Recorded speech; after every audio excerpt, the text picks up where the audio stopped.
Your book title can make or break your sales. It's the first things readers see, and if it doesn't hit the mark, they may never click. Stick around because I'll show you one mistake I made with the title that nearly ruined a book launch. I kind of actually did. And how to fix it even after your book is live. Let me tell you a quick story. The first book I ever published was called The 3 Keys to Better Health and Happiness. Unlock Your Greater Life. Yeah, give that a moment. Let it set in. Can you remember it? Huh?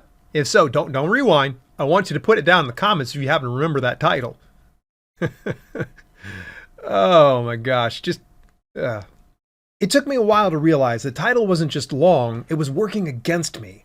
Your title isn't just creative, it's strategic. It's not just a name, it's a hook.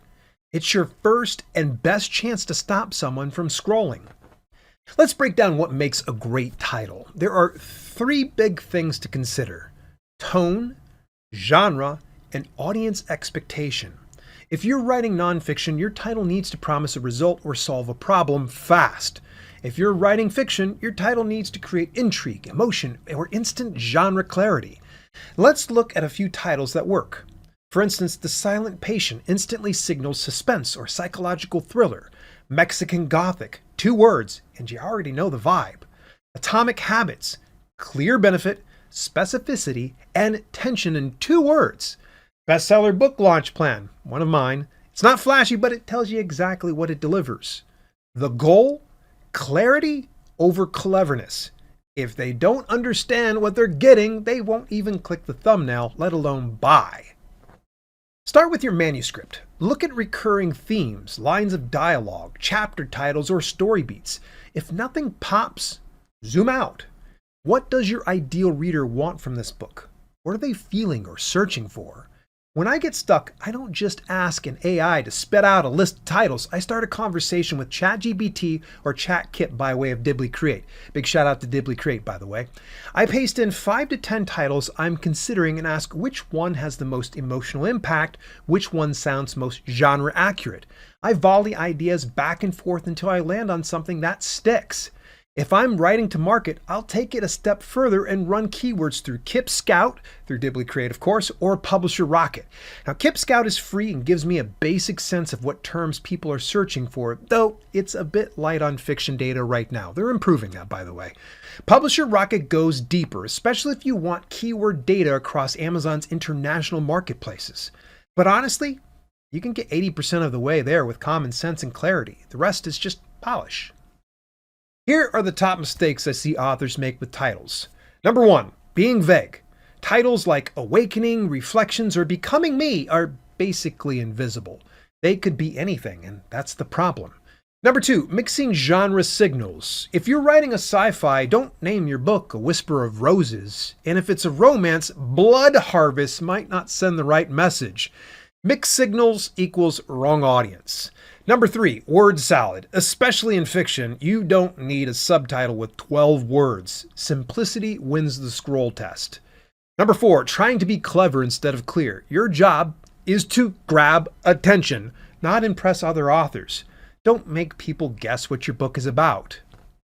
In nonfiction, subtitles are your secret weapon. There are a few classic structures that work consistently. You have the benefit plus time frame, for instance, how to write a book in 24 hours. You also have the problem plus solution. Stop wasting time and build a better writing routine today. You have the keyword plus outcome or promise. Amazon keywords for books, how to use keywords for better discovery on Amazon. Use your subtitle to plug in keywords, answer objections, and add urgency. That space under your main title, that's prime real estate. Use it. In fiction, subtitles aren't always required, but when used right, they can do some heavy lifting.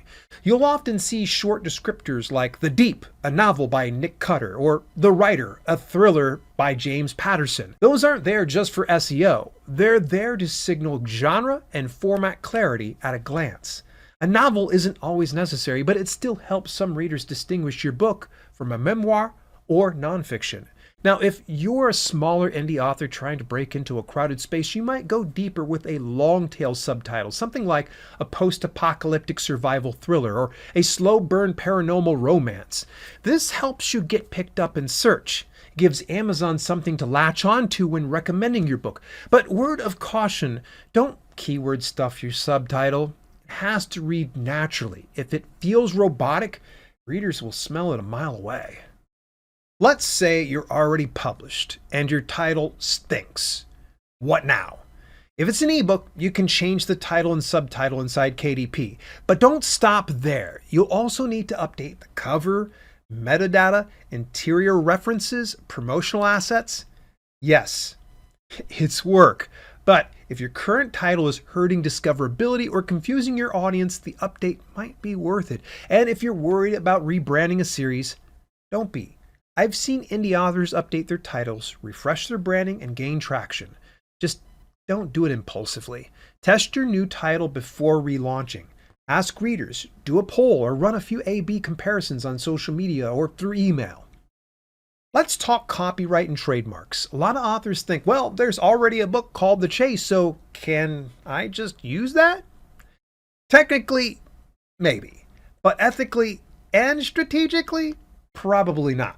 Even if a title isn't copyrighted, because titles generally can't be, it can still be trademarked. And even if it's not that, you're risking market confusion. You don't want your readers to buy someone else's book by mistake. You don't want your reviews mixed in with another title, and you definitely don't want to get flagged by Amazon for duplicate content or misrepresentation. Instead, take inspiration, but make it your own. Add a twist. Change the structure, use a different angle, be unique enough to stand on your own, and strategic enough to stand out.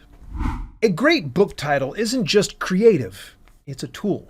It speaks to the right readers, sets the right expectations, and earns that first click. So test your title, talk to your audience, use the tools I mentioned, but also trust your instincts, because if your title doesn't hook someone, they won't stick around for the blurb, or the sample, or my favorite part, the buy button. And if you want to boost your book's visibility even more, check out this next video where I walk you through how to choose the right Amazon categories to help your book get discovered. I'll see you there.